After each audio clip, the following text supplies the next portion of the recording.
আসসালামু আলাইকুম। তোমরাগুলো কেমন আছেন? মুই তোমাগুলো দোয়াই এবং আল্লাহ পাকের অশেষ রহমতে আলহামদুলিল্লাহ অনেক ভালো আছো। আজকে মুই তোমাক কিছু শাক সবজি দেখান।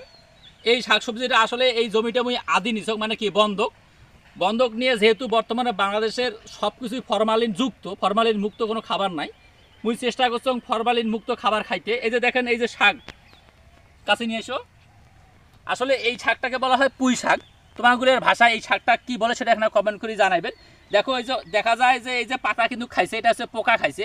এই পোকা খাইছে পাতাটা, সম্পূর্ণ পাতাটা এরকম থাকবে, ফ্রেশ থাকবে, যাতে পোকা এই পাতাটা খাবার না পায়। সেজন্য স্প্রে করছি যাতে পোকা আর ধরতে না পারে। এখন কাছে নিয়ে এসো। তাছাড়াও দেখো, এখন তোমার ভাবির যন্ত্রণা, তোমার ভাবির জ্বালা কিন্তু এই যে এই শাকগুলো মানে আবাদ করছো, এটাকে কলমি শাক বলা হয়। হ্যাঁ, এই শাকগুলো একবার যতবারে কাটা হবে অতবার কিন্তু এগুলো থেকে আর বাড়তে থাকবে।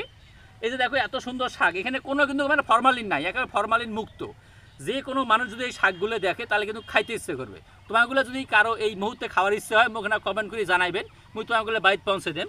তাছাড়া দেখো আরও অনেক কিছু গাছছি।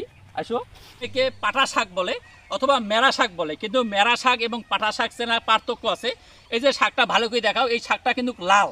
হ্যাঁ, এই জন্য এই শাকটাকে বলে মেরা শাক। আর যে শাকগুলো তোমার নর্মালি দেখবেন যে এরকম লাল না, একবারে সাদা, ওইটা কিন্তু পাটা শাক বলে। এই শাকগুলো যখন আমরা ভাজি করব তখন কিন্তু কোনো তিতা লাগবে না। হ্যাঁ, এই জন্য এই শাকটা সব থেকে মহিলা মানুষ বেশি পছন্দ করে। আর যে শাকটা হচ্ছে সাদা, ওই শাকটা কিন্তু মানে যদি ভাজি করা হয় বা পাক করা হয় তখন কিন্তু তিতা লাগে বেশি। সেজন্য তোমরা সবাই এই বেশি বেশি এই শাকগুলো খাবেন। তোমারগুলো লাগলে কমেন্ট করে জানাবেন। আর কার কার এই শাকটা পছন্দ সেটা আপনারা কিন্তু করবেন। আরও কাছে আসো। এই যে দেখো, এই ঢেঁড়স গাছগুলা, হ্যাঁ, এই ছোট ছোট ঢেঁড়স গাছ দেখো, এই যে কত বড় ঢেঁড়স ধরছে। কাছে নিয়ে এসো।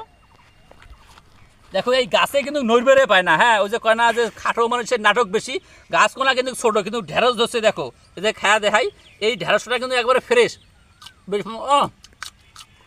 যারা যারা শারীরিক সমস্যা আছে তোমাগুলো ঢেঁড়স খাবেন, তোমার শারীরিক সমস্যা দূর হবে। হ্যাঁ, এই গাছগুলো স্প্রে দিছি, কিন্তু অনেক দিন হয়ে গেছে, যেহেতু কালকে রাতে বৃষ্টি হয়েছে। বৃষ্টি হওয়ার কারণে এই স্প্রেটা পড়ে গেছে, এই জন্য আর কি এটা খাওয়া গেল, নাহলে কিন্তু খাওয়া গেল না হয়। আসো। এই যে দেখো, এই জমিতে সম্পূর্ণ কিন্তু মরিচ লাগা হয়েছে। হ্যাঁ, এই মরিচগুলা কারেন্ট মরিচ বলা হয়।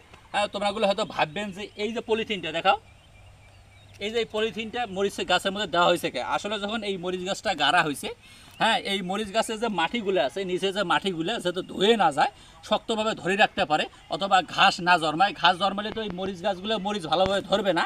সেই জন্য এই পলিথিনগুলো দেওয়া হয়েছে যাতে অন্য কোনো আগাছা জন্মাবার না পায় এবং এই মাটিগুলো শক্তভাবে থাকে। এই জন্য কিন্তু এই মরিচগুলো দেখো কত সুন্দর মরিচ হয়েছে। কাছে নিয়ে এসো। একবারে দেখা যায়, দেখুন, এই দেখেন কত সুন্দর করে মরিচগুলো হয়েছে। হ্যাঁ, এগুলো কিন্তু একেবারে কারেন্ট মরিচ। তোমাগুলো হয়তো ভাববেন যে মরিচের ঝাল নাই, কিন্তু একবার খেয়া দেখেন, একেবারে যখন না